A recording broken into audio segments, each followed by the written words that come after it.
খালেদা জিয়া কি সত্যি মারা গেছে? কেন লন্ডন যাত্রা পিছিয়ে যাচ্ছে? ফাঁস হয়ে গেল গোপন সব তথ্য।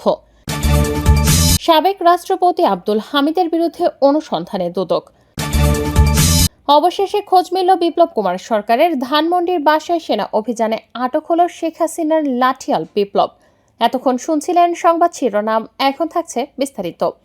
সাম্প্রতিক সময়ে বাংলাদেশের রাজনৈতিক অঙ্গনে আলোচনার কেন্দ্রবিন্দুতে রয়েছেন সাবেক প্রধানমন্ত্রী ও বিএনপি চেয়ারপারসন বেগম খালেদা জিয়া। তার শারীরিক অবস্থা নিয়ে সৃষ্ট উদ্বেগ ও তাকে বিদেশে চিকিৎসার জন্য পাঠানোর দাবিকে ঘিরে যে নাটকীয়তা চলছিল তা এখন এক নতুন মোড়ে এসে দাঁড়িয়েছে বলে মনে করছেন পর্যবেক্ষক মহল।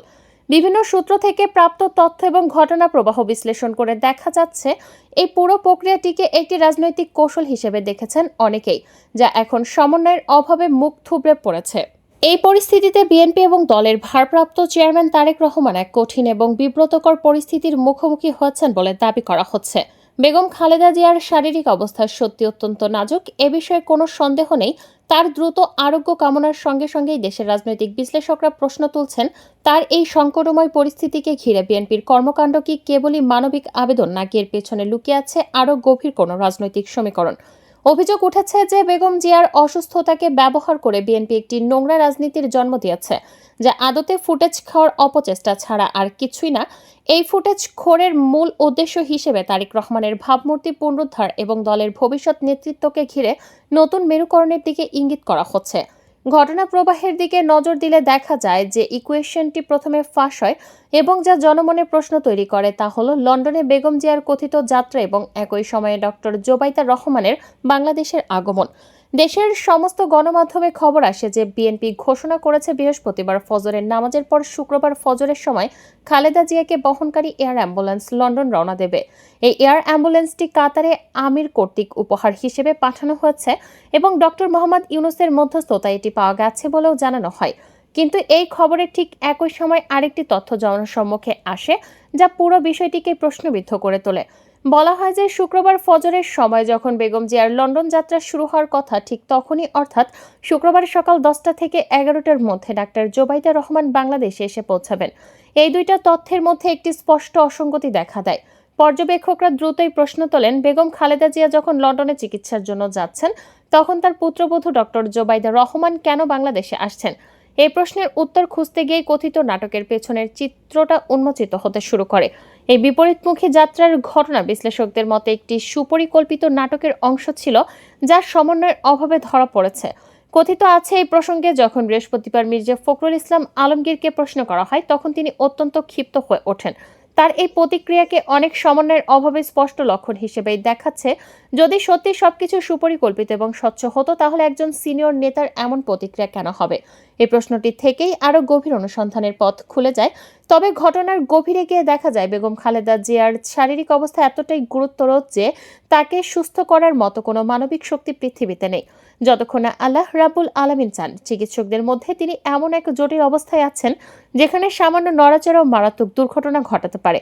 বিশিষ্ট চিকিৎসকদের সঙ্গে আলাপ করে জানা গেছে বিমান উড্ডয়নের সময় যে প্রকল্প ধাক্কা লাগে এবং অবতরণের সময় যে ঝাঁকুনি হয় তা একজন অত্যন্ত অসুস্থ রোগীর জন্য বিপদ ডেকে আনতে পারে। এমনকি এয়ার অ্যাম্বুলেন্স হলেও তাকে হাসপাতালে নিবিড় পরিচর্যা কেন্দ্র আইসিইউ থেকে বের করে এয়ারপোর্ট পর্যন্ত নিয়ে যাওয়া এবং তারপর বিমানে ওঠানো, এই পুরো প্রক্রিয়াটি অত্যন্ত ঝুঁকিপূর্ণ। সাধারণত এমন একজন রোগীকে কমপক্ষে আধা ঘন্টা বা তারও বেশি সময় ধরে লাইফ সাপোর্ট বা আইসিইউ এর বাইরে রাখতে পারে। এই কঠিন ও ঝুঁকিপূর্ণ পরিস্থিতিতে বেগম জিয়াকে লন্ডনে নিয়ে যাওয়াটা কতটা সম্ভব তা নিয়ে চিকিৎসকদের মধ্যেই ঘোর সন্দেহ দেখা দিয়েছে।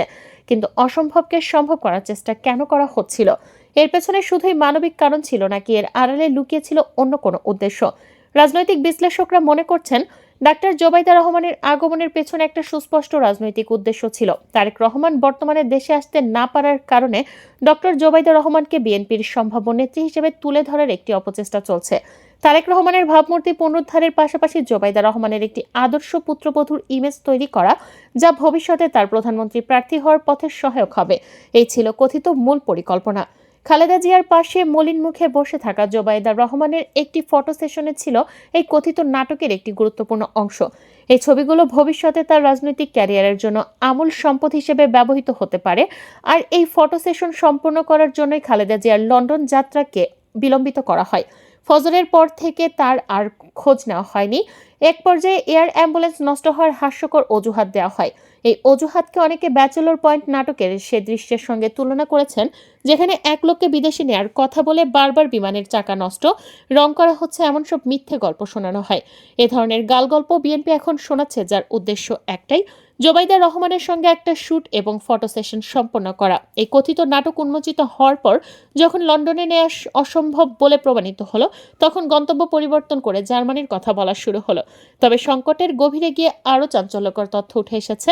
অভিযোগ উঠেছে যে বেগম খালেদা জিয়ার বর্তমান চূড়ান্ত পর্যায়ের অসুস্থতার জন্য নাকি বিএনপির নোংরা রাজনীতি দায়ী। চিকিৎসকদের মতে তার লিভার সিরোসিস চতুর্থ ফাইনাল স্টেজে রয়েছে এবং সারা শরীর ফুলে গেছে।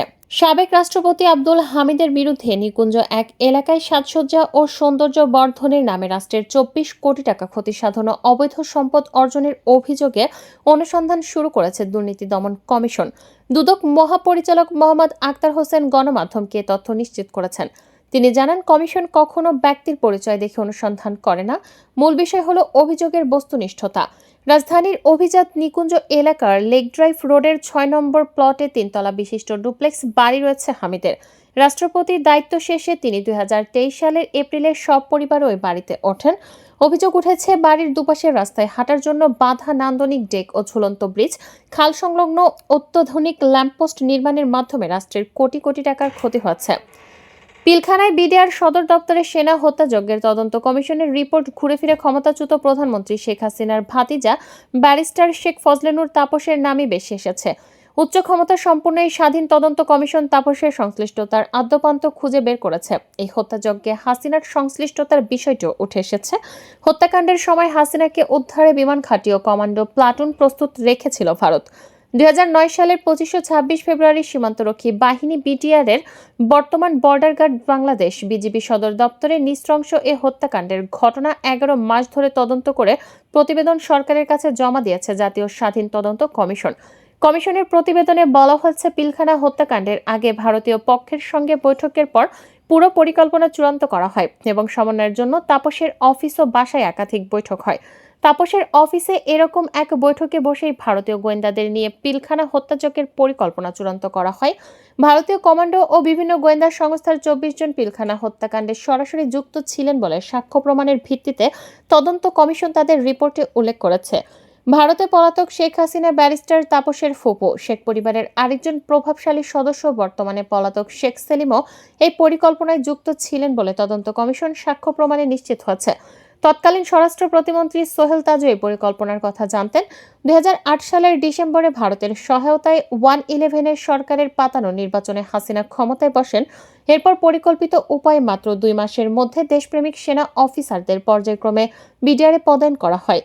এর আগে রৌমারী, বড়াইবাড়ি ও পদুয়া সীমান্তে বিডিআরের হাতে ভারতীয় বিএসএফ সদস্যদের হত্যার প্রতিশোধ, সেনা মনোবল ভেঙে দিয়ে বাংলাদেশের উপর আধিপত্য বিস্তারের বাসনা নিয়ে সুপরিকল্পিত এই হত্যাকাণ্ড চালানো হয় বলে কমিশন মনে করে।